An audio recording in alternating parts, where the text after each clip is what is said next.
This is The Competitive Edge with Derek Flanzraich. Welcome to The Competitive Edge. My name is Scott Britton, and I'm here to help you answer a question that we all have. How can I get an edge in my business and life? Each week, we're going to uncover how some of the most successful and inspiring entrepreneurs, entertainers, and thought leaders get an edge, so you too can reach your full potential. Thanks for tuning in today. Now let's get started. What is up? Welcome to another episode of the Competitive Edge podcast. I hope you're having a great day, and I want to thank you for tuning in today. I appreciate your time. Today, I'm going to bring on a good buddy of mine. Greatest is the fastest growing health and wellness site on the internet. When Derek got started, he was just a guy in San Francisco with an idea for a blog and a mission that he had to share. And just a few years later, Derek now has 4.5 million people coming to his site every single month to get the absolute best tips on how to live a happier, healthier, more fulfilling life. It's absolutely amazing. And we're going to learn all about how Derek was able to do that despite competing in one of the most crowded spaces on the internet. It's pretty cool. And Derek's going to share a lot of his systems that he's used, a lot of very tactical information, and really his strategy for how to win on the internet in terms of driving traffic and launching a website that gets massive, massive amounts of visitors. So I'm really excited to bring Derek on the show today and think that anybody looking to build a massive site has a lot they can learn from Derek in this conversation. So without further ado, let's hear from Derek Flanzraich. Derek, it is great to have you on, man. Oh, it's so good to be here. Thanks for having me. Of course. And I just want to reiterate some of those accomplishments real quick because it's pretty amazing. And knowing you from early in your journey, that you went from a basic WordPress site to a massively popular blog. And not only is it big, it's the fastest growing in the health and wellness space, which I imagine is incredibly crowded. And there's a lot of people out there who are trying to build blogs, not only in general, but in crowded spaces. So I can't wait to reveal exactly the things that you did to accomplish that. Derek, so before we dive in and talk about how you managed to grow Greatest to where it is today, I just want you to take a minute here just to tell our audience exactly what Greatest is today, both from the consumer side as well as a business. Totally. Thanks again for having me. I'm stoked to share my story and stoked about what you're doing. So yeah, Greatest started, we're just about to turn 3 years old, which is very exciting.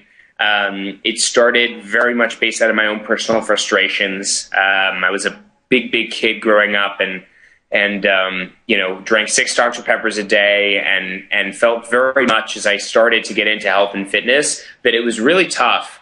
And I didn't understand why it was such a struggle. And I felt like all the places I turned to, whether it was trainers or whether it was experts on TV, celebrity experts on TV, whether it was big websites that I'd heard the names of, I didn't understand why all the things I did didn't work. Or all the things I read seemed to be pointing me in one direction or trying to sell me something. And I felt like everyone was trying to define what healthy should look like for me.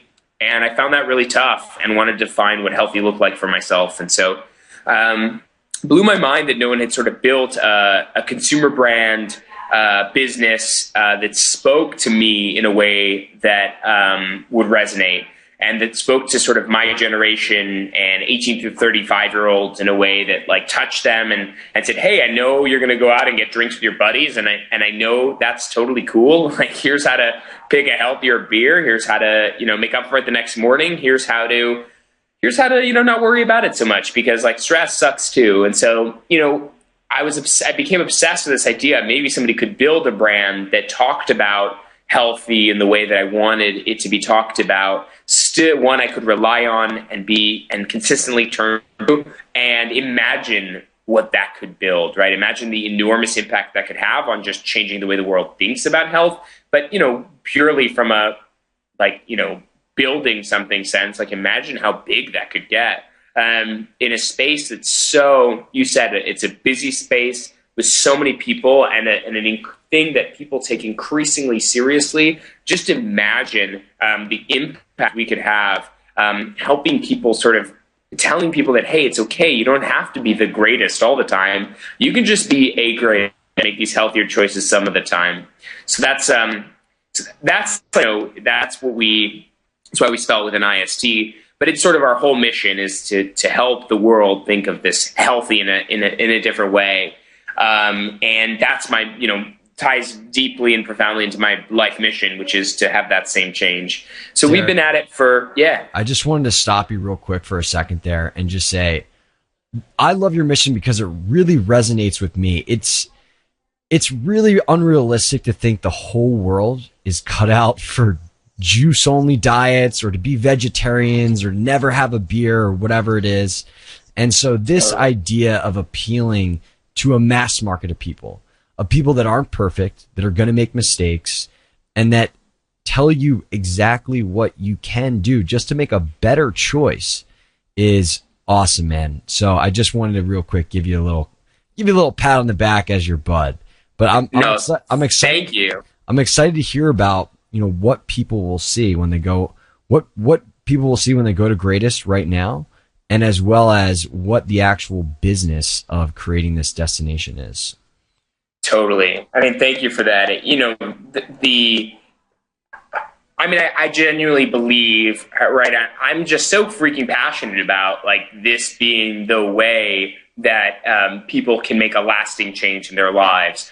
There's only, six-pack abs in 6 weeks and 15 pounds before beach season. Like that all sounds very appealing, but not only is it unrealistic, and I don't know really anybody who's very much done that, but the people who have talk about how much it sucks, right? And talk about how unsustainable it is. So it's not that there's anything wrong with like these superficial markers. It's just that people, most people are, like you said, they don't want to never drink a beer again, right? They don't want to skip out on eating guacamole and chips sometimes with their friends. The truth is you can be healthy and extraordinarily healthy and still do those things, but it's not like a cheating, right? It's not like because that's the only thing you're eating. It's because you understand why you're doing it and what's important to you. So anyway, not to get carried away, Greatest, that's like the mission we want to make. We started with content because we felt like there was an enormous void of that. I definitely felt like there was very little content that I could turn to and trust. And so at Greatest today, if you were to come to the site, what we do is we produce extraordinarily high quality health, fitness, and happiness content. Everything from, how to eat hummus in creative ways to how to do a squat the right way to, how to make something that will make you smile every morning when you wake up. And we've been producing what we think is the highest quality content in space by far. Every fact cited by a scientific study from PubMed, every article approved by multiple experts if it needs it. Our content today is syndicated by the Washington Post, USA Today, so it's super legit. But it's fun and it's friendly and it's down to earth and it's all about like this super like accessible. It's your healthy, trusted friend. Sharing some tips that they've learned as opposed to your yelly like drill instructor or camp instructor or your boring professor or your judgmental girlfriend. And so that's been the idea behind the content has been build the brand, build the platform, start suggesting a new way for people to think about health. And in our first 3 years, we've been, shockingly successful. You talked about it earlier, but fastest growing site in this space by far. We now reach 4.5 million unique visitors every single month. It's a far cry from the, 15,000 one day that I was really stoked about 3 years ago. We're a big site now. We're bigger than many of the brands that you would recognize, Fitness Magazine, Self Magazine, stuff like that. But we hope it's only the beginning. And, so that's our story so far. Last year we were a runner-up to WebMD as the best health website on the internet in the Webbies. It's been a crazy ride, and like I said, hopefully it's just the very, very start. I think it is. So let's kind of zoom in on this for a second here and get back to the beginning, because again, you started as a guy. I knew you were living out in San Francisco. You had a WordPress site. And you went from a WordPress site to, within a year, getting hundreds of thousands of uniques to this site to read content that you were producing and you were having help from other people producing. Tell me a little bit about the things that you did to achieve that rapid growth. And honestly, I'm going to get my pen and paper out because I'm still working on that, man. And you were able to do it within just a year's amount of time. Thanks, man. Yeah. So I think one was, I was very, I love this space and I was reading everything I possibly could read. And so knowing the industry, I felt a real void of the kind of stuff that we wanted to do, which was really high quality content delivered in a fun, friendly way. And so, yeah. So Derek, can I stop you there real quick? Go ahead. I think, people that watch, people that listen in our audience, they always want to know, where they can find opportunities. Can you be specific in terms of how you were able to identify a void in this particular niche that you were passionate about? Dude, I lived it, right? I think that's so core to building something. As you can probably hear, I started this because it's the solution I wanted. But it wasn't the solution I thought maybe, that maybe could work. It was me not finding a solution like this after years of searching. And instead of thinking, man, I sure wish that existed, starting to think maybe I should build that, right? And so I think that's, I think experience, understanding the industry, personal pain point, I think that was really, really core to me sort of finding this void. And to be completely honest, I felt that void, but I wasn't sure other people did too. And so very early on, I was so focused on finding, from the day one, it wasn't just me writing. I did a lot of writing, but I also convinced a bunch of friends of mine and friends of friends and the cousin of a random friend of mine from middle school, right? Super random people to write for me because I sold them on this promise of a site that didn't suck in this space. And so it started resonating even with just the writers. And then as we started to write, we set up, I think, really smart constraints. My big belief about content and I think really any creative production is that creativity is born from constraints and success is born from consistency. And so, to me, I set up really, really, really clear, crisp structures of how I wanted the articles to look. Then within them, our writers could kind of go crazy. And as long as they followed, the literally preset structure of this is the intro, and then we do this thing, and then we do this thing, and every fact is cited by a scientific study, and we don't do quotes, and certain rules that we sort of stuck with, then it became much easier for them to create the content and also easier for them to shine above and beyond, on top of the structure. And then we just worked to make over and over again on a consistent basis. And so that was the first bet, was let's create content in this space. We don't need to accept the rules of content creation that exist now. Who needs this idea?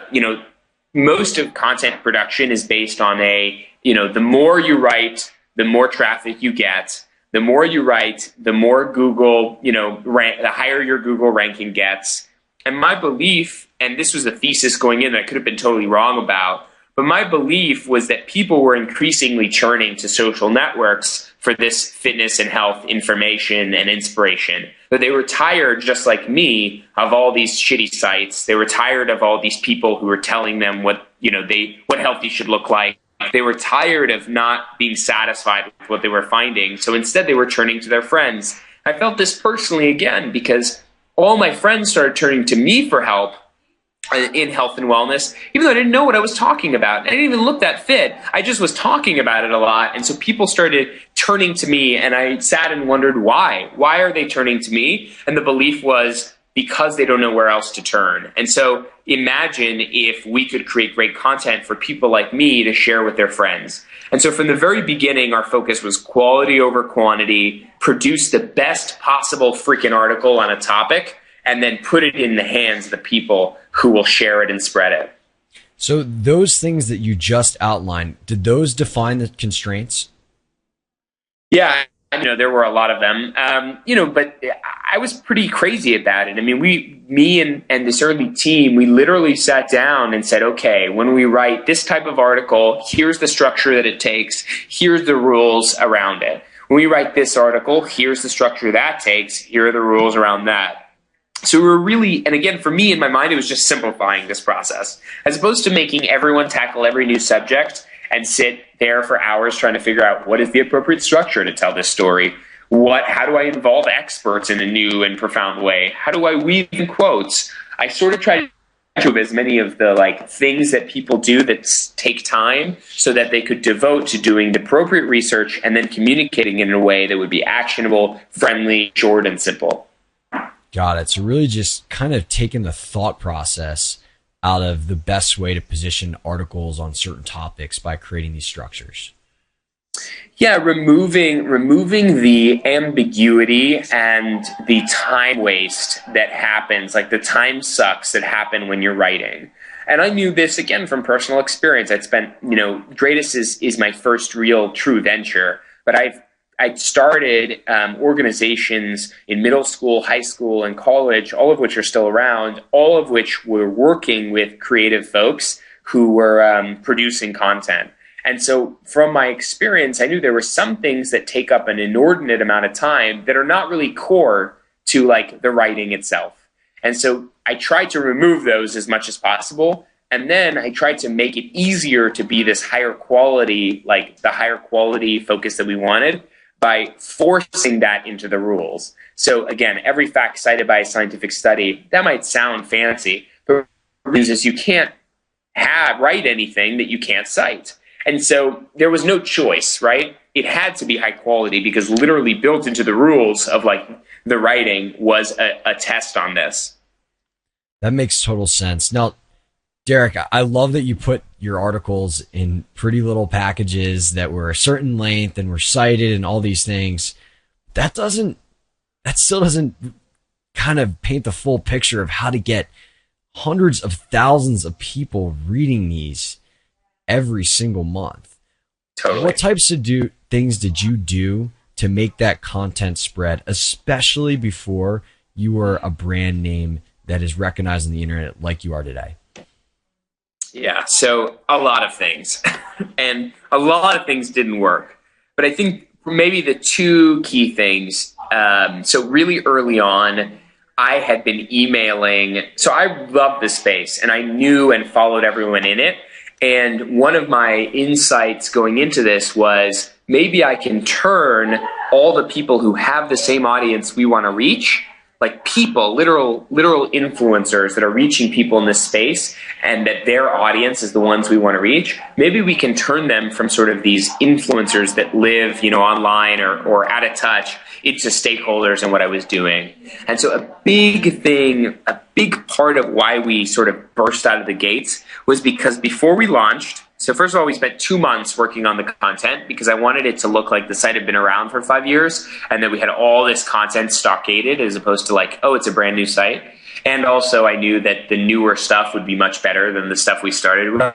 And so while we were working on sort of stockading and figuring out our voice and figuring out our style, I reached out to 100, and I'm not joking, I literally have an Excel spreadsheet still. It's 100 people, 100 influencers in the space, and I sent them these personalized, lightly personalized emails that basically said, hey, I love what you're doing. I'm so impressed by the way that you reach your audience. There were genuine emails, only the people that I really liked, saying, I'm so impressed by how you reach your audience with a sense of humor, but also from a sense of really knowing what you're talking about. I'm trying to do that on this, on a big scale with a new brand. What do you advise? What do you think I should be thinking about?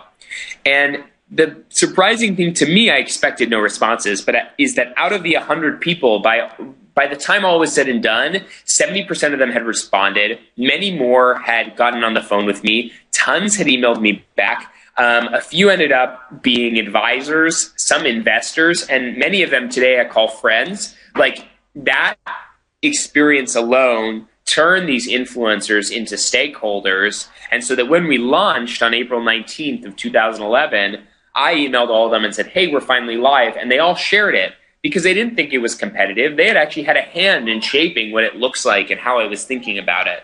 And so this influencers outreach, I'd say, was a really big part of our first initial burst and why when we launched, we suddenly had a following, That is so smart. To get people to buy into your success, that's amazing. Is there anything else that you did besides ask their opinion and compliment them that you were able to get these people to commit their own time, energy, and resources to your success?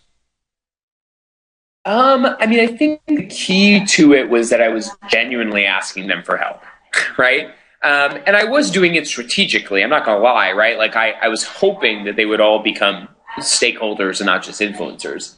But it was a very genuine, like, hey, I'm this person you don't know, but here's what I'm trying to do, and here's why it's relevant to what you're doing. I'm surprised even to this day, right? A lot of people get a lot of emails. I get a lot of emails today. And I respond to anyone who writes me a heartfelt note. It's just the truth, right? It's maybe I shouldn't, but I totally do. And I think most people genuinely do. You'd be surprised how few people send me heartfelt notes, right? So I can't imagine how, all of these famous people in health and wellness feel when they got a really true, genuine, like, I need your help. So, I think that was a part of it. And that was an early strategic move that really worked. The second thing I think that really helped was us continuing to narrow down our audience. So so we launched out of the gates with these influencers. I moved to New York. I'm like, this is a real thing. I moved to New York to hire two of the top people that were working with me already for free. And they were graduating from college. They were in the Northeast. I couldn't convince them to move across the country, so I moved across the country. I told them I can't hire you, but I can pay for your apartment.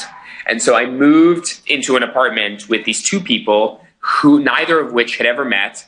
And we just their jobs were to work on this project, and they were going to do it for no money, just like the housing in New York City. And so we moved there, and again, right, like things were growing, things were working. We continued to get really excited, and then suddenly sort of growth stalled. So, August, September, October of 2011, we sort of said, maybe that was it. We did the influencer outreach. There's no way now. Maybe I was wrong. Maybe I remember sitting around a dinner table and thinking maybe we were just totally wrong about this, right? Maybe we really don't want high quality content in this fun, friendly way. And we made a really big commitment then and there to focus and narrow our audience, which was probably the second smartest and most important thing we did. So in the beginning, we wanted to be this big, narrow site, reaching everyone and being the health site for everyone. But increasingly, it didn't hurt that we were all 18 to 35. But we were increasingly feeling like that demographic was the most left out. And also that what the topics that audience is interested in are, different than the topics everybody's interested in. And so we sort of made this crazy commitment to focusing only on 18 to 35-year-olds. We decided we would write about drinking, and we would write about hangovers, and we would write about sex, and we would write about, the things that, not in a tawdry way, but like genuinely things that that our age group was interested in and wanted to know about, but in our way. And as a part of that process, we asked the question, where is that audience? And right around that time was when Pinterest was really growing, which is just starting to get written about and stuff like that. And it was one of the platforms we looked at and we said, whoa, like this is growing especially fast. The third and fourth most popular categories are food and drink and health and fitness. Nobody's on there. All the visuals suck. What if we were to commit to this as our platform to reaching this connected audience with our content? And so we sort of like hitched our ride on Pinterest, which was in retrospect a very good decision, but influenced a lot of our choices around how we emphasize visuals, what kind of articles we write. And, that was really the spark. I mean, there's no doubt that Pinterest became the sort of rocket ship for us. And we, to this day, are in the top 10 most pinned root domains on Pinterest. It still is the number one source of traffic for us. And that helped us move into so many other things. And so, that was a long answer, but the like short version of that is we narrowed our audience down way more than we expected to. we became really relevant to some people as opposed to sort of relevant to everyone or no one. And then we found where that audience was and just committed to them. And that was big for us. That is awesome. I love that you did that. Truthfully, it's something that I struggle with, trying to serve everybody versus trying to serve a specific audience and a specific avatar. And I like how you really kind of doubled down on a single platform. For people that are trying to create a brand and a presence and really get the most out of everything that they create, would you recommend early on really optimizing for one platform, or do you think that you guys just got lucky? I absolutely recommend optimizing on a single platform. I think there's a lot of outdated ways to think about marketing and user acquisition. To me, the most exciting space is social media because it's free and because what wins is good stuff. We wanted to write only good stuff, and our belief was that we didn't have to compromise our brand to make it different from people, and that if we didn't compromise our brand, then holy shit, could we build something amazing? And so that was the thesis. And to do that, we were a small team with limited resources. I even had extra people. Most people don't. I think figuring out a platform, figuring out who your audience is, narrowing that down until literally you can't narrow it anymore, and then looking for them on the internet is like basically the key to starting anything big. Once you find them, find out what they're sharing, and then do it better. On Pinterest, our entire strategy was look what people are sharing already, do it 10 times better, 100 times better. So what we did was we created the best possible resource you could possibly imagine for healthy smoothie recipes. There's no article on the internet that's better than ours, I'm convinced. And the reason was because we intentionally went in to create the best freaking article on the space, because we saw some people sharing smoothie recipes. And then we came back to them and said, hey, you people who apparently you love healthy smoothie recipes, check this out. And, that immediately became our most trafficked article, because all of a sudden it genuinely was the thing that everyone wanted to share with their friends, bookmark, link to on their blogs, talk about, come back to again and again and again. And so, yeah, I think hitching your ride to one platform is really key. We caught onto a platform that ended up growing, I think, more than expected. But even today, you can be a breakout success on Facebook or on Reddit as long as you're very thoughtful and genuine about what you're trying to do.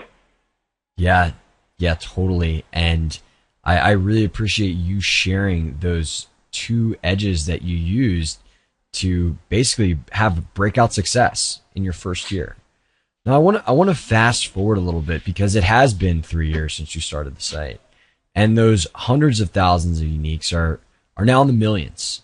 And I want to know from you, how have you been able to maintain that level of growth? Because I know there's a lot of stagnance. And how's your business and your marketing and all these things you do to fuel your business change when you go from a couple 100,000 to millions? It's a good question. Well, so one, I would say we now have people who are a little more experienced. That's not to say that the people we hired in the beginning, right out of college, weren't awesome. It's to say that the modern web, once you reach a certain point, the internet and modern media demands a different skill set. I think today there's no way to compete with just pure text articles. Unless you're brilliant or extraordinarily niche or something. I think that so much, when I look at the people who are being successful, it's because they're constantly innovating in how they share their stories. The web continues to hand us these amazing, cool tools to tell stories better. And so, whether you're looking at, the New York Times doing an article called Snowfall, where they're sort of interweaving images and visuals into the text, or you're simply like adding a funny like GIF to your content, using all these different forms of media to tell a better story than everyone else, better photographs, better visuals, interactivity. That stuff is, you need experience doing that. And so for us, there's a reason we still get so much traffic from Pinterest.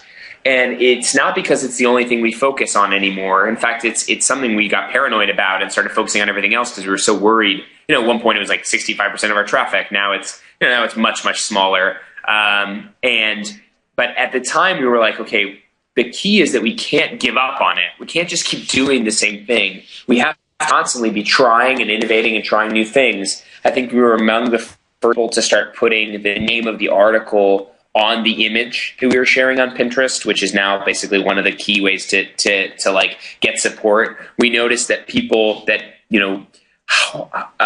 pictures, images that are higher vertically do better than horizontally, because the horizontal ones are shrunk, but the ones that are done vertically always seem to like get, they like take up a big chunk of the real estate. And so we started experimenting with, putting photos one after another, or using that as a new sort of canvas to tell these stories. We're doing so many, we're working on so many things, but it's telling that the #1 New York Times article from last year was basically a quiz, right? And so, my long story short is the bigger you get, I think the better you need to get. And that is not easy to do. And constant innovation is difficult and takes, I think, certain people who are in it to do that, right? They're in it to win it. They like understand that them just doing the same thing over and over again is not enough. Yeah, I absolutely agree. And I've seen that myself. Is there any other particular things outside of changing the content and to be more dynamic, interactive, that you've done for your business that is something that's a little atypical, but it actually ended up working out in your favor? I will say that we continue to produce less content, which is weird. Most people in the media space believe that the more content you write, the more you get. We believe that the better shots on goal you take, no matter how many shots you're taking, the more traffic you get. And we found that to be really true. And so and it's crazy. It's so like different. It's so different from how everyone has thought about it. But the truth is, a friend of mine writes for a site called Wait But Why. They put out an article every week. It's crazy. He must spend the entire week working on it. It's the most comprehensive, guide to dealing with procrastination I've ever seen on the face of the planet, or whatever. And they have, one guy has nearly, half as many uniques as we do, and we're a whole team, right? So like in my mind, like the way to win on the internet is create epic stuff, genuinely the best stuff on the subject, and then being really smart and thoughtful about the ways that you spread it and get it in the right people's hands. So I guess one atypical thing that we do is produce a lot less content. Another atypical thing that we do is we republish posts a lot. So my big feeling about, again, as you can probably tell, I don't like doing things the way they're done, because usually I think those are stupid. And so one of the things that always blew my mind was why does every media company that we know write a new article for every study on whether, fat is good for us? Literally every time there's a new study or a new person mentioning it, people will write a new article. And so our belief was, that's silly. The way people use the internet in the future, they don't really care what's the most recent article. They don't really care whether they've seen it before. They just want it to be the best resource for them to answer that question.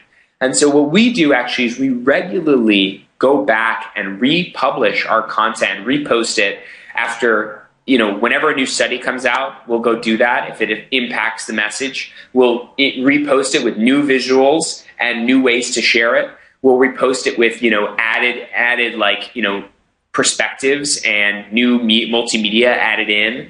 And so we sort of make up our own rules, and we've never had any complaints about that. People who've seen it before are thrilled that it's updated, maybe even are going to read it again. People who haven't seen it before, which is usually the vast majority of your audience, they're just thrilled to get this thing they didn't know you had written already.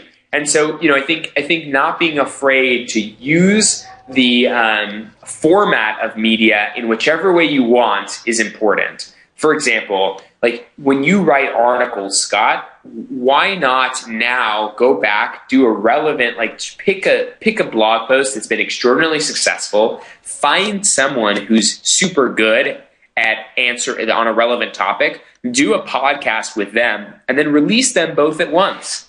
And so what you're doing is you got the double header. You now have such a powerful added benefit, and you're also using it as good an excuse as you possibly can to republish it and get it in front of people who haven't seen it, or people who have seen it, give them another chance to share it or reread it and repay attention to it.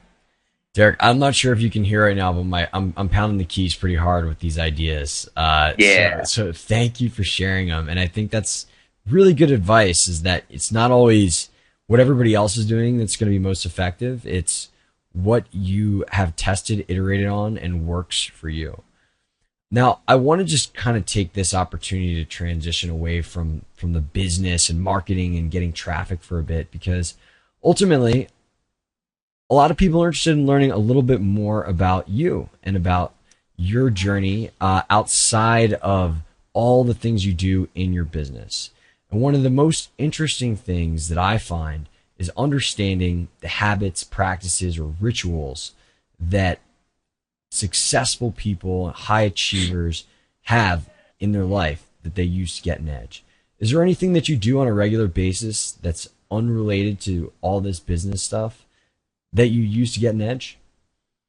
I mean, so many things. I think I do all kinds of weird stuff. Why don't we just pick two of your favorite?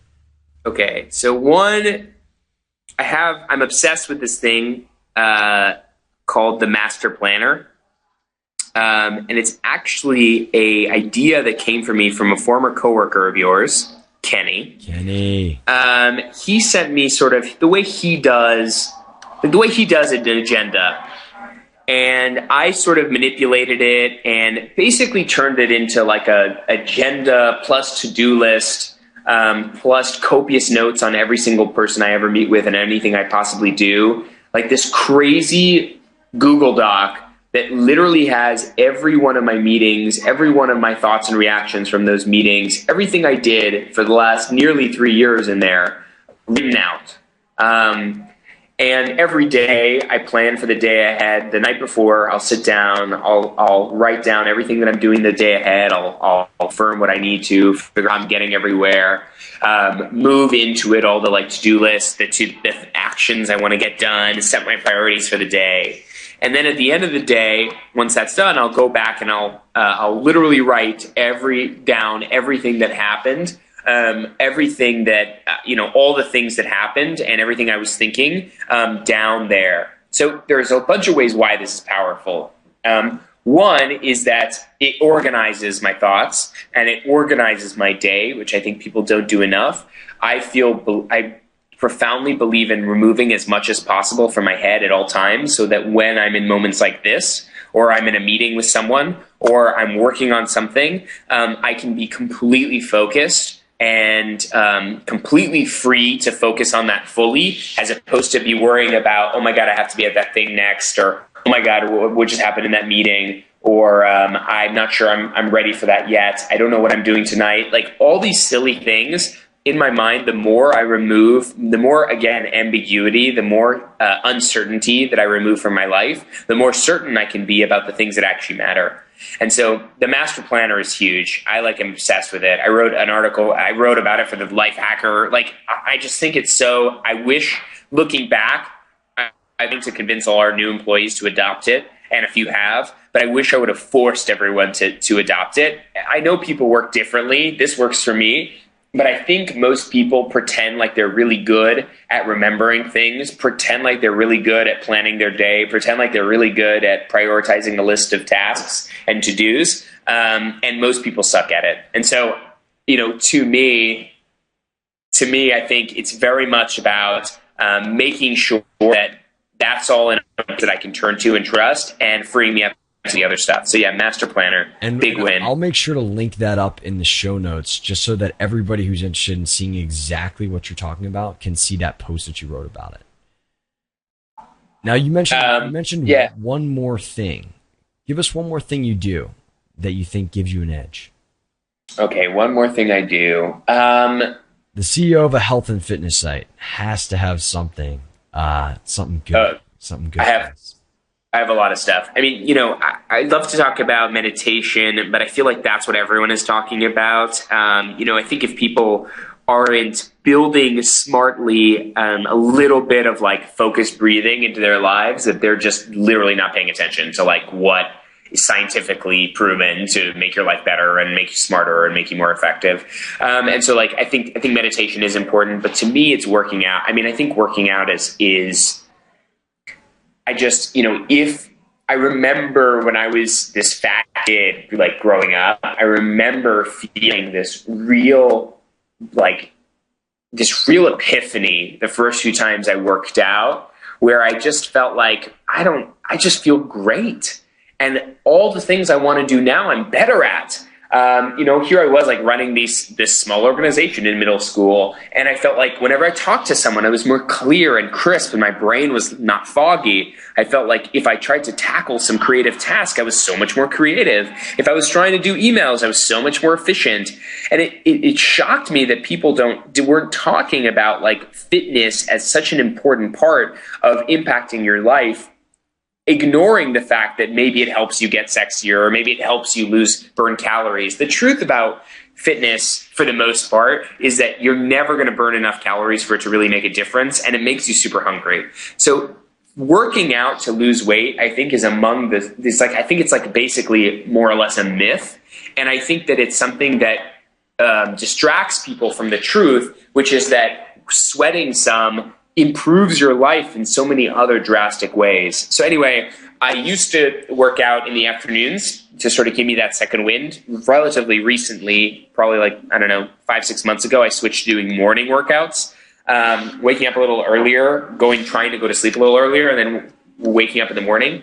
And that's been huge for me. Working out in the morning, spending a little time meditating, having my own breakfast, that I'm like excited about every day. That's truly, I walk into the office, now in the morning when everyone else is getting in, and I've like accomplished so much, and I'm so much clearer and stable and happy. It's like, dude, that's like a secret weapon. And I know I don't have to convince you, but it's like, I feel like it's such a secret weapon. I couldn't agree more. I mean, you feel like you're shot out of a cannon. When you wake up early, you're productive, and you get your physiology in the right place so that you can focus.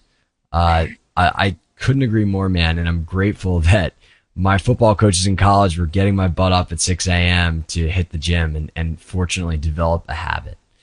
So yeah, and look, I am not you were an athlete, but I was not. I literally was such a bad athlete that my senior year of high school, I begged the coach, the varsity basketball coach, to let me on the team. And just because I'd never experienced that, genuinely. And so, what I will say to your audience and to people who are listening is that you don't need to be good at this. That's not actually at all even remotely what it's about. All you have to do is find stuff that you enjoy. Nothing should suck. If you feel like working out is torture, you haven't found a workout that you actually enjoy. Try a bunch of things, find something you like, and do it regularly, and you will see that you'll have that epiphany too.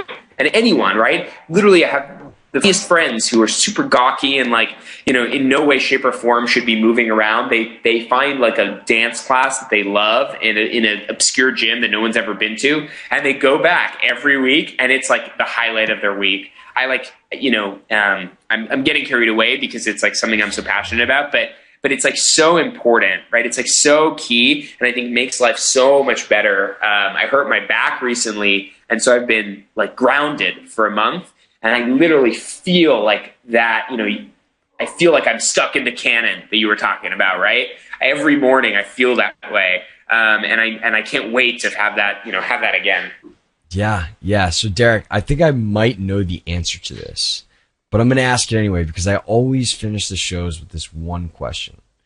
If there was one thing out there that you could tell people to do in order to get an edge and create abundance for their lives, what would it be?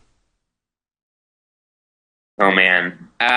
So I know that you think I'm going to answer, go work out or something. Yes, but what I would actually say, But what I would actually say is, that the one lesson I think I've learned the most and that I believe profoundly is that the one thing you should do is do things differently. Because if you really want to succeed differently, the only way you can get there is by doing things differently. I have my own tricks and stuff. I developed them myself based on things I've heard, but they're the right things for me. And I feel like they give me these edges, right? Like these edges that no one else has because they're mine. And so I feel like nobody else is doing them. And so that means that I can get away with it. Like success is not, it's not normal. It's not expected. And if everyone does the same thing, if you do the same thing that everyone writes about in all the blog posts, or you read all the books and follow exactly what they did, you'll end up in exactly the same place everyone else does, which is not successful, probably pretty average and mediocre, and not that happy. Going after your success is scary, but I think the only way to pursue it is your way and doing it truly differently, whether that means coming up with your own rules, whether that means working on something that only you really care about and understand, whatever that. Sorry if that's too No, I think it's great. I think it's great, and I think it's true. If you're going about getting what you want by modeling others, that's a great place to start. But you have a ceiling, and if you want breakout growth, don't build a better wheel. Build a hovercraft that goes 20 times as fast. That is such good advice, and I think it's a challenge for everybody who's listening to think about what they want and to think if there's actually a way that, forgetting all the other influences they've had and seeing how other people have done things, ask yourselves if there's actually a way that nobody's tried before that might be more effective, that you've been a little hesitant to try because you've never seen anybody done it before. I encourage everybody who's listening to take a moment to think about that. Derek, if people want to find more information about you, about Greatest, where is the best place to go? Well, you can definitely head to greatest.com, which is greatest with an IST at the end. I'm super reachable on just the Derek, which sounds a little douchey when I out, but was not intended that way. On Twitter, and I'm just Derek at Greatest over email. And I've got a personal blog at thederek.com, but I'm not so good at maintaining it. So, but I'm always stoked to reach out to people and help if I can. For me, it's all about how do we help more people create, the things that they want in the world and things that are good. And there's never enough of us trying to make a big, big difference. Derek, I love it, man. Thank you so much for coming on the show. I really appreciate it. Totally. Thank you for having me.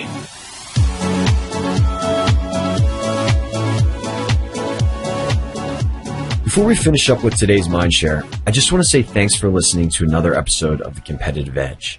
If you enjoyed the ideas in this episode and want access to all the conversations, tactics, and Mindshares we'll be sharing in the future, the best thing you can do is subscribe to The Competitive Edge on iTunes. And while you're there, if you felt like this show has made a positive impact on your day, it'd be great if you could leave us a review on iTunes as well. Now, I know we covered a lot in this episode, and there might be a few key ideas or tools that you want to remember. So we went ahead and compiled all of the notes, links, and even a full searchable transcript of this conversation for you on lifelonglearner.com. That's life-longlearner.com. I also want to give you the details on a cool contest I'm running right now at lifelonglearner.com/fun. By entering the contest, you'll have a chance to win everything from Amazon gift cards to a free month of having your very own dedicated virtual assistant to an opportunity to come and hang out with me and my buds for a few days where we'll teach you how to create your very own passive income stream. To enter this contest and learn more about everything we're giving away, head on over to lifelonglearner.com/fun.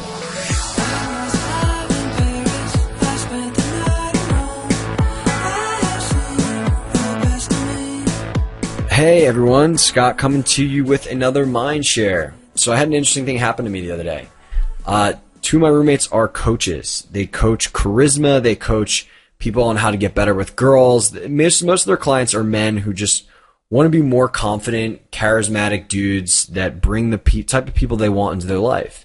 And a lot of the people that they work with are very far away from where they are today. Like, these guys have worked on this for 5 years, and some of the guys they talk to are just starting to realize, like, wow, I don't have any of this stuff taken care of, and I really want to. So, an interesting thing about that predicament is that they no longer have the vantage point of their ideal customer to understand, like, what questions they have, what they're going through, like, what are the things, obstacles they encounter.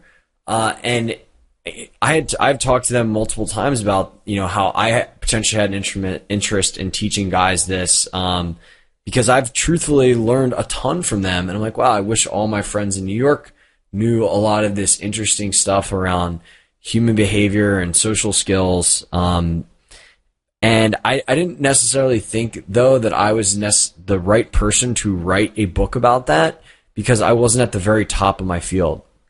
But what I realized is that I actually might be able to write an more effective piece of literature for a group of people, because I had the proper vantage point to address the obstacles and challenges and things they were facing that the people at the very top of their field don't have.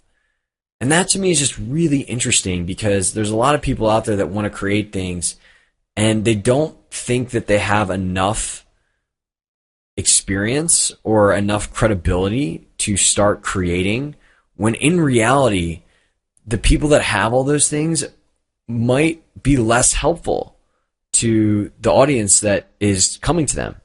So this is something that's, I think, a pretty empowering thought.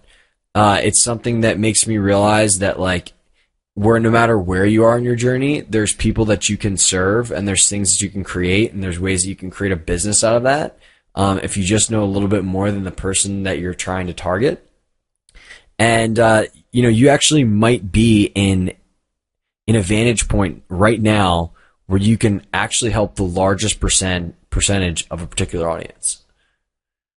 Just something to think about for everyone out there that has been hesitant to create something because they don't think they've done enough. You actually might be in the perfect spot to help a lot of people. So I hope you've enjoyed this mindshare. Thanks again for listening. It means a lot to me. I really appreciate everyone out there who listens, and I look forward to talking to you soon.